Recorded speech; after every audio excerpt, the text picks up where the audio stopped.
नमस्ते, मेरा नाम कुणाल। मैं क्लास 11th कॉमर्स से। Teachers name Jitendra Singh Jat. Topic होने वाला है आत्मनिर्भर भारत कैसे बनाए। मैन्युफैक्चरिंग सेक्टर को स्ट्रॉन्ग करना। अगर इंडिया को मैन्युफैक्चरिंग में डेवलप करना है तो हमें अपने यूथ को मैन्युफैक्चरिंग के स्किल सिखाने होंगे, जैसे चाइना ने किया था।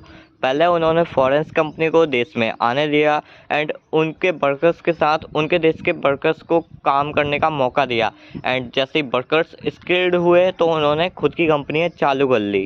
हम भी इसी तरह अपने युवक को ट्रेनिंग दे सकते हैं, जैसे कार के पार्ट्स को खोलकर मैकेनिज्म समझाना या मैकेनिक को बुलाकर पार्ट्स की ट्रेनिंग देना। इस तरीके के कारनामों से भारत मैन्युफैक्चरिंग सेक्टर में आगे बढ़ सकता है। सॉफ्टवेयर और टेक्नोलॉजी। इंडिया को सॉफ्टवेयर और टेक्नोलॉजी में आगे बढ़ने के लिए रिसर्च और इनोवेशन पर फोकस करना होगा।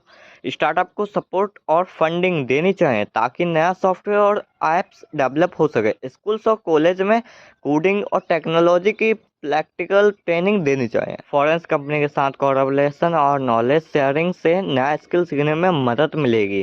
साथ ही इंफ्रास्ट्रक्चर और इंटरनेट स्पीड को बेहतर बनाकर इंडिया आईटी और सॉफ्टवेयर सेक्टर में ग्लोबल कंपटीशन में स्ट्रॉन्ग पोजीशन ले सकता है। Natural resources. भारत को अपने मेटल्स और मिनरल्स का सही इस्तेमाल और मैनेजमेंट करना चाहिए, जैसे gold, diamond, iron, copper, mercury, etc. Mining और एक्सट्रैक्शन में मॉडल टेक्नोलॉजी का उपयोग करके रिसोर्सेज को इफिशिएंटली और सेफ तरीके से निकालना चाहिए। रिसर्च और इनोवेशन से नए मेथड्स डेवलप कर सकते हैं जो पॉल्यूशन कम करे और प्रोडक्शन बढ़ाए। मिनरल्स का प्रोसेसिंग और वैल्यू एडिशन करके एक्सपोर्ट और डोमेस्टिक इंडस्ट्री दोनों को फायदा हो सकता है।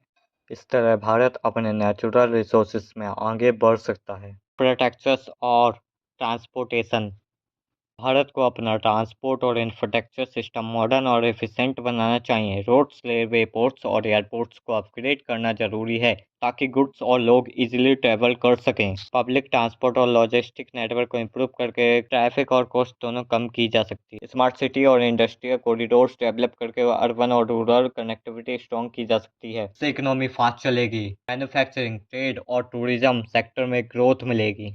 Education system. भारत को अपने एजुकेशन सिस्टम में क्वालिटी और एक्सेसिबिलिटी दोनों पर फोकस करना चाहिए। टीचर्स की ट्रेनिंग और इंफ्रास्ट्रक्चर्स को बेहतर बनाया जाए। स्कूल और कॉलेजेस में modern teaching methods, practical learning और स्किल बेस्ड एजुकेशन को बढ़ावा देना चाहिए। डिजिटल एजुकेशन और ऑनलाइन लर्निंग टूल्स का उपयोग करके रूरल और अर्बन दोनों एरिया में एजुकेशन सिस्टम को एक्सेसिबल बनाया जा सकता है। अगर ये कदम उठाए जाएंगे तो स्टूडेंट का ओवरऑल डेवलपमेंट होगा और देश का ह्यूमन रिसोर्स स्ट्रांग होगा। कृषि और फूड प्रोसेसिंग में सुधार। भारत को अपने एग्रीकल्चर और फूड प्रोसेसिंग सेक्टर में मॉडर्न टेक्नोलॉजी का उपयोग करना चाहिए।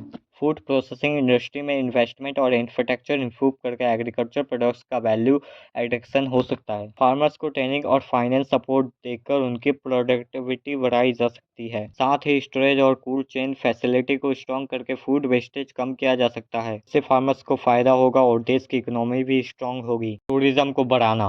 भारत को अपने टूरिज्म सेक्टर को बढ़ाने के लिए हिस्टोरिकल, कल्चरल और नेचुरल साइट्स को डेवलप और प्रमोट करना चाहिए। टूरिज्म इंफ्रास्ट्रक्चर जैसे होटल, ट्रांसपोर्ट और सेफ्टी फैसिलिटी को इम्प्रूव करना जरूरी है। डिजिटल मार्केट और कैंपेन के थ्रू डोमेस्टिक और इंटरनेशनल टूरिस्ट को अट्रैक्ट किया जा सकता है। लोकल कल्चर और हैंडीक्राफ्ट को हाईलाइट करके टूरिज्म के साथ लोकल इकोनॉमी को बूस्ट मिलेगा। इससे देश की इकोनॉमी स्ट्रांग होगी और एम्प्लॉयमेंट अपॉर्चुनिटी भी बढ़ेगी। आशा करता हूँ कि आप सभी को ये वीडियो पसंद आई होगी।